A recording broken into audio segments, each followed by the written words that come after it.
నా పేరు శ్రీనివాసు. కర్ణాటక నేను ర్యాలీ కంపెనీ మిషన్ తీసుకున్నాను. కానీ ఈ సంవత్సరం సగం లేబర్కే సగం మిషన్కి ఇచ్చాను.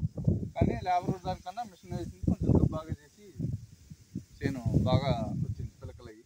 నెక్స్ట్ టైం మొత్తం కూడా దీని మీద వేయాలని నిర్ణయించుకున్నాను. చూడండి దుప్పులు కూడా మీరు పిలకలు కనీసం 100 నుంచి 100 పైనే ఉంటాయి.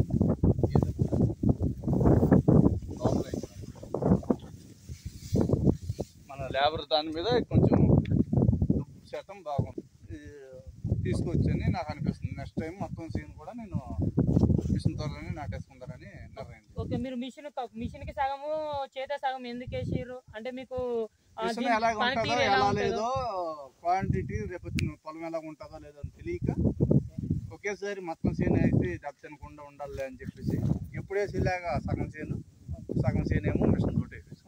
మిషన్ తో వేయడం వల్ల మీకు ఏమన్నా లాస్ అయిందా లాభం అయిందా? పర్లేదు, మిషన్ తోటి వేసిందే దుప్పు శాతం బాగుంది. రేపు ఇంజిన్ కూడా ఖచ్చితంగా దాని మీద ఇది పెరుగుద్దని అనుకున్నాను. ఎందుకంటే పిలకలు ఎక్కువ వచ్చినాయి కాబట్టి. ఇప్పుడు చాలా మంది భయపడతా ఉంటారు మిషన్ తీసుకోవడానికి. మిషన్ తీసుకొని ఫెయిల్యూర్ సక్సెస్ లేదు అంత ఇబ్బంది అనిపిస్తా అంటారు కదా చాలా మంది. వాళ్ళకి ఇచ్చే ఫెయిల్యూర్ అంటూ ఉండదు. కొంచెం మనం నార పెంచుకునే కాడ కొన్ని జాగ్రత్తలు తీసుకుంటే కనుక మిషన్ ఎట్టి పరిస్థితుల్లో ఫెయిల్యూర్ ఉండదు. 90-100% సక్సెస్ అవుతుంది మిషన్. ఓకే, ఈ కాబోయే రోజుల్లో ఒకప్పుడు హార్వెస్టర్లు ట్రాక్టర్లు ఇప్పుడు ఎలా ఉన్నాయో ఫ్యూచర్ లో వాళ్ళకి ఉపయోగపడుతుందా మిషన్? ఉపయోగపడుతుంది, కంపల్సరీ ఉపయోగపడుతుంది. ఎకరానికి ఎంత ఖర్చు వచ్చింది మీకు? ఇది ఏం లేదు, 2 లీటర్ల లోపే పెట్రోల్ తాగింది. 4 ఎకరాల మీద 5 లీటర్లు తాగింది, అంతే. 5-5.5 లీటర్లు తాగింది. అంటే మీకు నాటడం వల్ల దొబ్బుకపోవడం ఏమన్నా అనిపించిందా లేకపోతే మీరే నూకడం ఇట్లా?